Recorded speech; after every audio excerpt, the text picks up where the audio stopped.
Brought to you by the Naked Scientists, the Cambridge Science Festival podcast.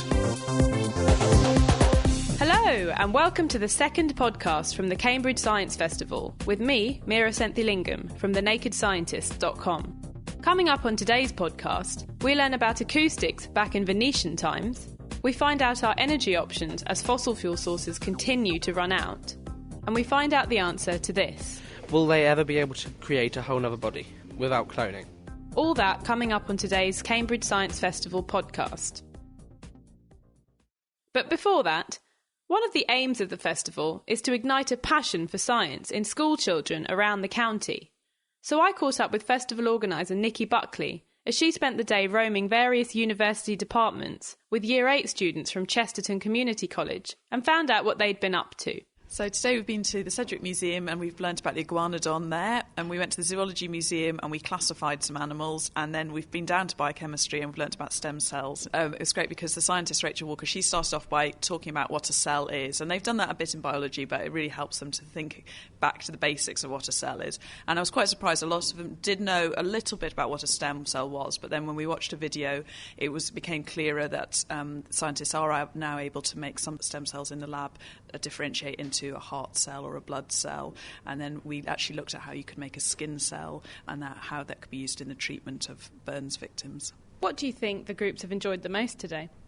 I think it's just different to have a whole day collapsed for science. Means they can get out of the classroom and they can come and see things like the Zoology Museum is incredible. You can get up close to all of these skeletons. And here we've been into a real-life scientific research building. They've met scientists, and I think they've got a real sense of potential if they took science further at school. Sounds like they had a great day out. And to find out which parts they enjoyed the most, I had a chat with the students themselves.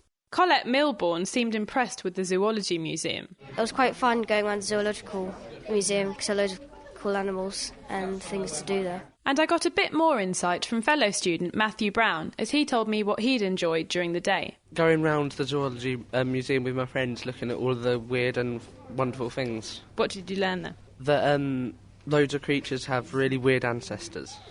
Okay, and what have you just been doing about stem cells? We've had a presentation on growing other body parts. What did you find out about stem cells that you didn't know before?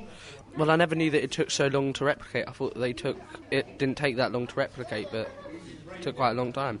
School groups will continue to tour various university departments throughout the festival.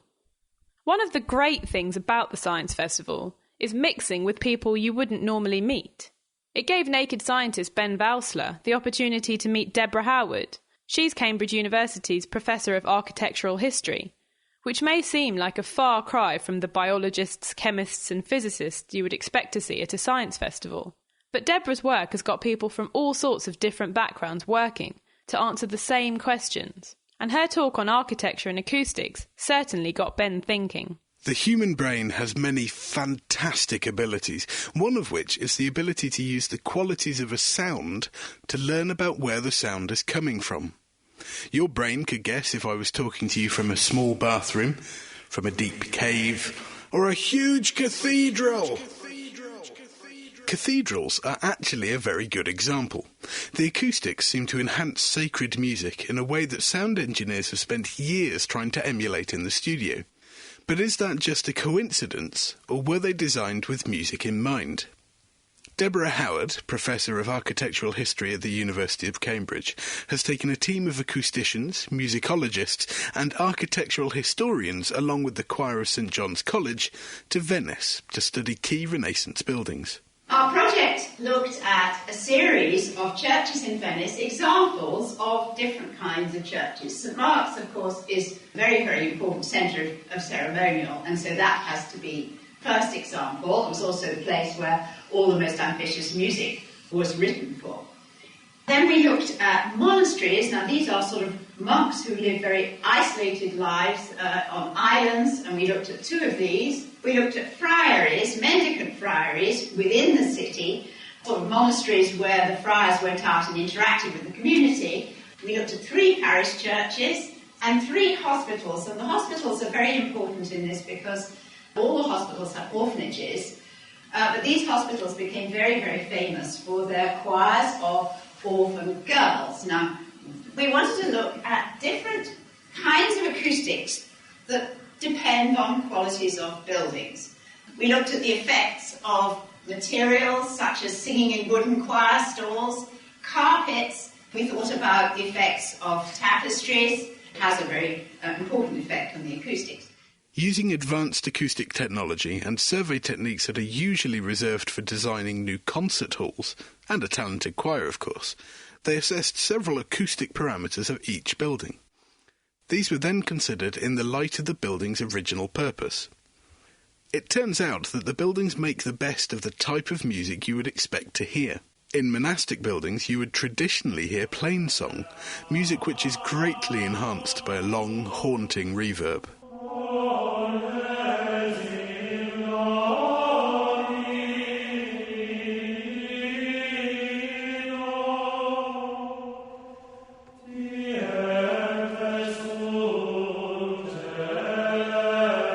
The same acoustic properties would cause the delicate harmonies of polyphonic music to be lost.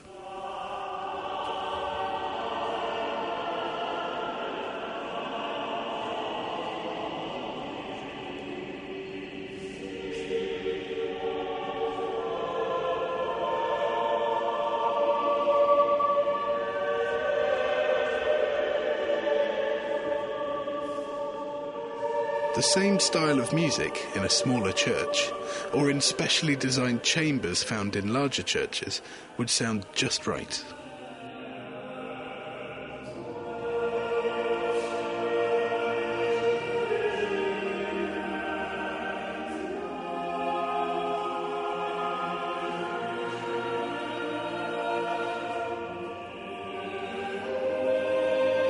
So it seems that, at least in Renaissance Venice, architects put a great deal of consideration into the acoustics of their designs, so the final building is a wonder to listen to as well as a wonder to look at.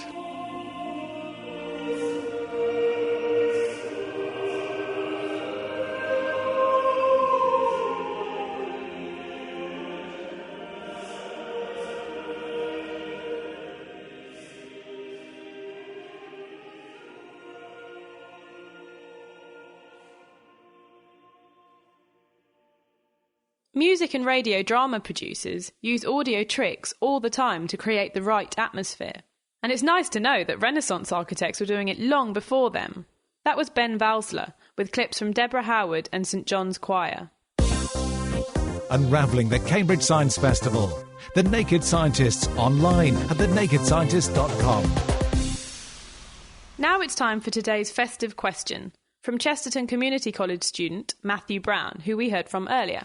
Will they ever be able to create a whole other body without cloning?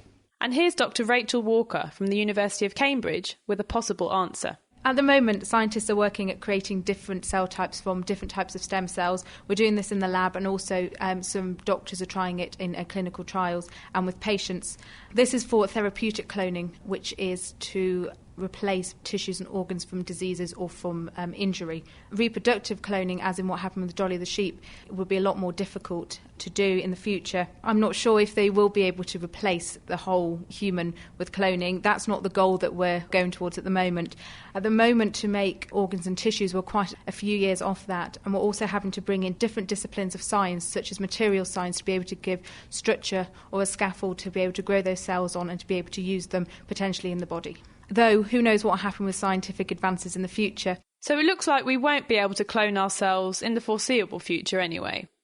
I'm sure you're all aware of the fact that our Earth is running out of fossil fuels.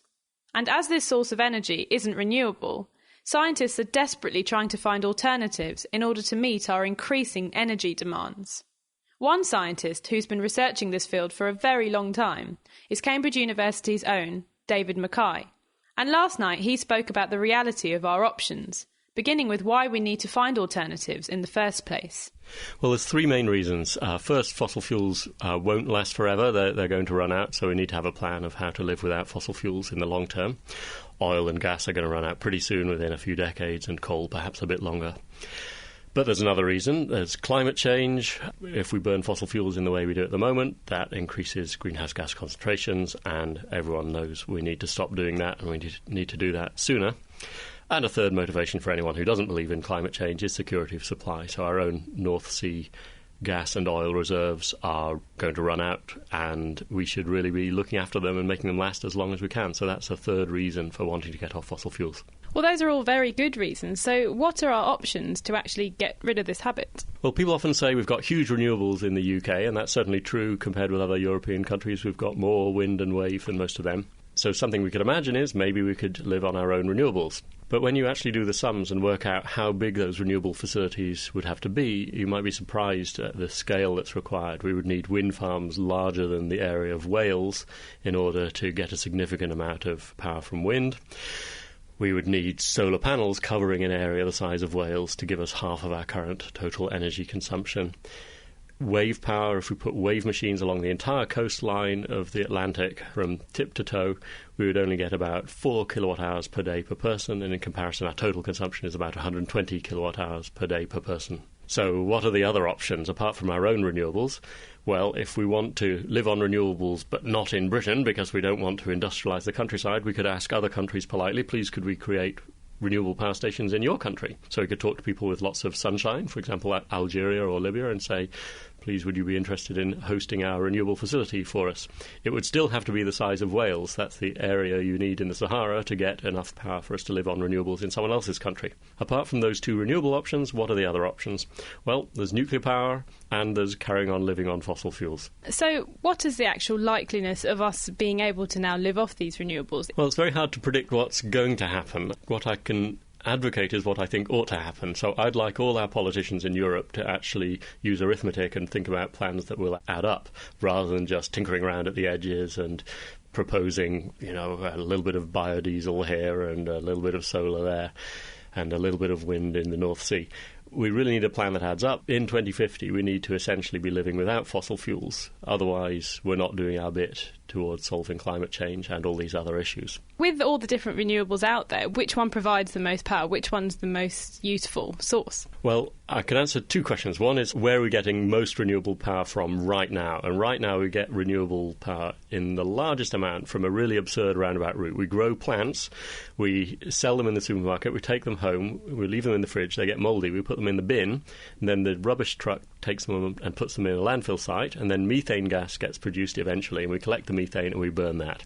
That is the biggest renewable at the moment in Britain. I don't know if people are aware of that. It's pretty bizarre, isn't it? So after that comes hydro and wind, and they are smaller at the moment. In the UK, I think the renewable with the biggest potential is wind, and we could do it onshore, and we would need a Wales-sized area onshore to make something worth writing home about. And a Wales-sized area offshore would be another option. It's more expensive. We could perhaps have 2 Wales worth offshore of offshore wind. That's the most promising one.